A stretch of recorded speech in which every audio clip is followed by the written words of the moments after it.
প্রাক্তন সংখ্যালঘু মন্ত্রীর এলাকার রাস্তার অবস্থা বেহাল। সাধারণ মানুষের সুবিধার্থে পঞ্চায়েত সমিতির সভাপতির নিকট ডেপুটেশন রাজনৈতিক ও অরাজনৈতিক সংগঠনের।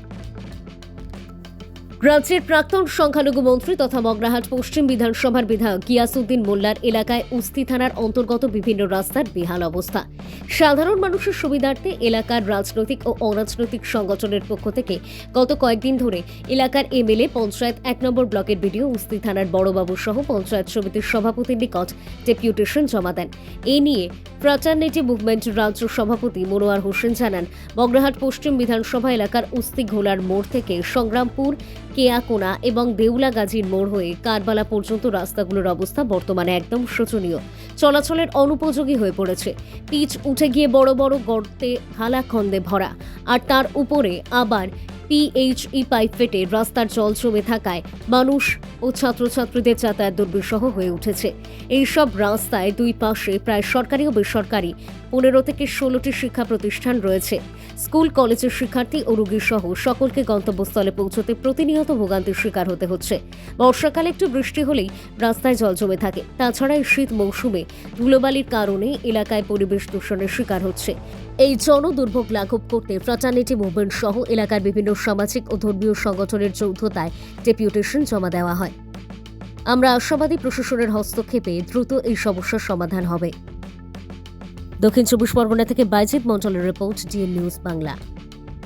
মানে আমাদের উত্তর কুসুম অঞ্চলে বিভিন্ন সামাজিক সংগঠন যেমন জমিয়ত উলামা হিন্দ, জামাত ইসলামী হিন্দ, উত্তর কুসুম কারবালা হিন্দ কমিটি, ফ্রাটার্নিটি মুভমেন্টের বিভিন্ন লিডাররা আজকে আমরা বিডিও অফিসে এসেছি এই জন্যে যে এলাকার বেহাল রাস্তা, যেখানে হাজার হাজার স্টুডেন্টরা মানে রুগীরা যারা যেতে পারছে না, এই কারণে আমরা সাধারণ মানুষের কল্যাণের স্বার্থে আমরা এই বিডিও অফিসে এসেছি বা বিভিন্ন আধিকারিকের কাছে বিভিন্ন লেভেলে আমরা যাওয়ার চেষ্টা করছি যে যাতে সাধারণ মানুষের এই বেহাল রাস্তার দুর্দিনটা ঘুচে যায়, সেই জন্য আমরা এখানে এসেছি।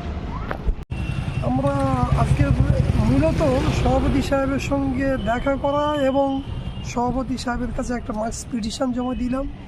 আমাদের উত্তর কুসুম অঞ্চলের রাস্তাঘাট এত বেহাল অবস্থা যে সাধারণ মানুষ চলাচল করতে পারছে না, রুগীরাও চলাচল করতে পারছে না। প্রতিনিয়ত গাড়ি উল্টে যাচ্ছে, মানুষ প্রতিনিয়ত আহত হচ্ছে এবং হাজার হাজার ছাত্রছাত্রী তারা প্রতিদিন বিভিন্ন রকমের নানামুখী সমস্যার মধ্যে সম্মুখীন হচ্ছে। শিক্ষক মশাইরা তারাও ঠিকমতো স্কুলে যাতায়াত করতে পারছে না।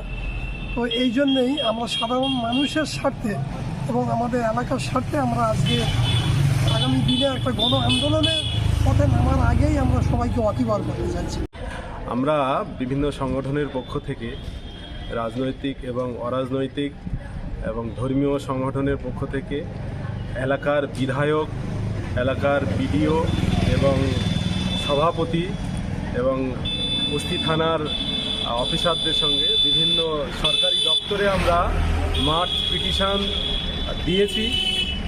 আমরা উত্তর কুসুম অঞ্চলের রাস্তাঘাট, মগরাহাট পশ্চিমের রাস্তাঘাট আপনি যদি দেখেন, ভোলার মোড় টু কারবালা, ভোলার মোড় থেকে চাকদা, টিসিল হয়ে যে রাস্তা গিয়েছে, বা আপনার কারবালা থেকে উত্তর সংগ্রামপুরের যে রাস্তা, এবং গাজীর মোড় থেকে দেউলা গাজীর মোড় থেকে আপনার কারবালা এবং কেয়াকোনা, পায়রাচালি, উপলহাট যে রাস্তাগুলো বেরিয়ে গেছে, সেই রাস্তাগুলোর পিচ উঠে গিয়ে বড় বড় পাথর এবং ওখান পিএইচির যে পাইপ গিয়েছে সেখান থেকে পাইপ ফেটে গিয়ে রাস্তা চলাচলের অনুপযুক্ত হয়ে গেছে। আমরা যদি দেখি ঘোলার মোড়ে রাস্তা পাইপ ফেটে জল এত জমে আছে, সেখান থেকে স্কুলের টিচাররা, গার্লস স্কুল একদম ঘোলার মোড়েই, ওখানকার টিচাররা এবং ওখানকার ছাত্রীরা তারা ওই রাস্তা দিয়ে যাতায়াত করতে পারে না এবং তারা অন্যের দোকানের সামনে দিয়ে টপকে কোথায় একটু ইট উঁচু আছে সেখানে পা ফেলে তারা